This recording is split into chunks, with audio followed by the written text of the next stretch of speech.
My wife sent a whistleblower letter to the airline that I worked 15 years for. It was a PowerPoint that was 56 pages long. She reported that I was a Playboy captain that cheated on her 999 times and that I embezzled millions of company funds. When the disciplinary department found out the truth, everyone fell silent. The funds that I had embezzled were just a couple of packs of tissue and some paper cups. The total cost of these things wasn't even worth the superior's time. The person who cheated on their partner was actually someone else. Chapter Captain Lawson, I'm gonna have to ask you to come with us. I had just finished a 13-hour flight across the Pacific. Someone stood in my way as soon as I stepped off the plane. My heart sank. The person in front of me was the director of the disciplinary department in a sealed meeting room. A 56-page thick PowerPoint was printed out and slammed on the table in front of me with a loud thud. Someone has filed a signed whistleblower report against you, alleging that you used your position to misappropriate company property, falsify massive expenses, collude with maintenance suppliers, and accept millions in bribes. I couldn't help but laugh. I had been in the industry for 15 years and had been flying for over 20,000 hours without a single accident. I had always obeyed all the rules. How could I embezzle company funds and accept bribes? I felt like I had heard the biggest joke of the century. The senior executives are infuriated. They've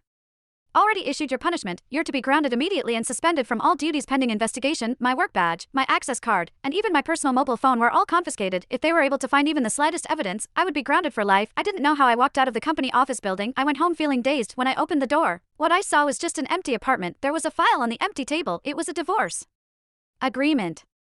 I opened it with trembling hands. The agreement was pretty clear. My wife wanted to divorce me, and I was to leave with nothing. The reason for the divorce was that I was disloyal and made a terrible mistake that ruined the reputation of our family. My wife, Jean Shaw, the person that I had loved and doted on for 10 years, abandoned me when I needed her the most. I couldn't believe what I was seeing and decided to call her. My hand was trembling so much that I could barely hold my phone on the other end of the line. Jean's voice sounded a little proud and relieved. Sign the agreement. Felix, your career is over. Stop struggling. Save yourself the embarrassment. You're the one who wrote the whistleblower report. There was a short pause on the other end of the line. So what if it was me? Do you think you're still the Captain Lawson that everyone respects? You're now just a criminal who will soon be going to prison. I'll be honest with you, Felix, I've had enough of the indifferent look you have on your face all the time. I don't want to be married to a criminal for the rest of my life. Your life is over. She hung up. I looked at the planes taking off into the night sky outside the window. Being a pilot had been my dream and something I was proud of. My career and my love life had been things that I was really proud of. But now, they had joined forces and pushed me down a bottomless abyss. Chapter in the next couple of days, the investigation carried out by the disciplinary department was very detailed. They dug out everything I did at the company for the past 15 years. They looked at all the reimbursement forms that I had submitted and all the records of everything I took from the storage room. The investigator was looking at me as if he were looking at a criminal in court. News of me being grounded had quickly spread within the company. The people who were congratulating me on my arriving back home safely were now all avoiding me.